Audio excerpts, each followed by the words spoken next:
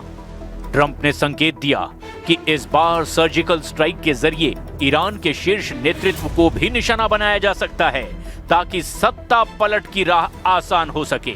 जून 2025 के operation midnight hammer की तरह ही अमेरिका फिर से 30,000 पाउंड के बंकर बस्टर बमों का इस्तेमाल कर सकता है ताकि ईरान की जमीन के नीचे छिपी परमाणु प्रयोगशालाओं को खत्म किया जा सके।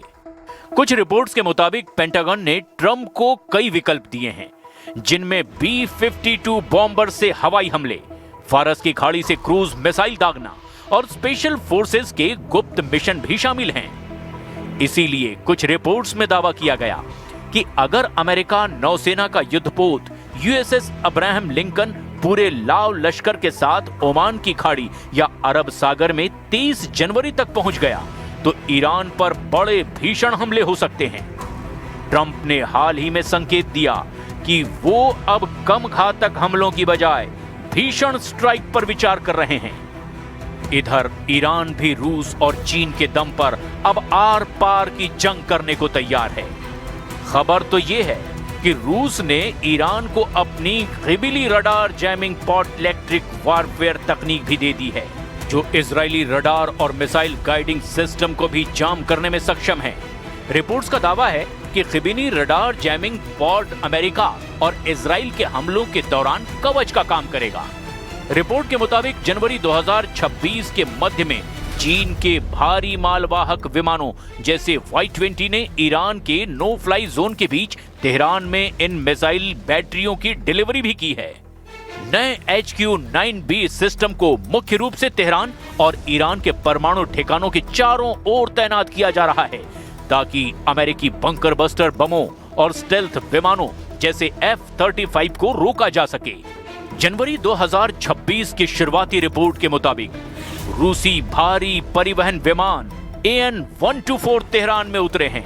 सैन्य विशेषज्ञों का मानना है कि इसमें S-400 की नई यूनिट्स थी। यह सिस्टम इजराइल के F-35 स्टील्थ विमानों को ट्रैक करने और उन्हें मार गिराने में भी सक्षम है। इसे ईरान के नतांज परमाणु केंद्र के पास तैनात किए जाने की खबर है।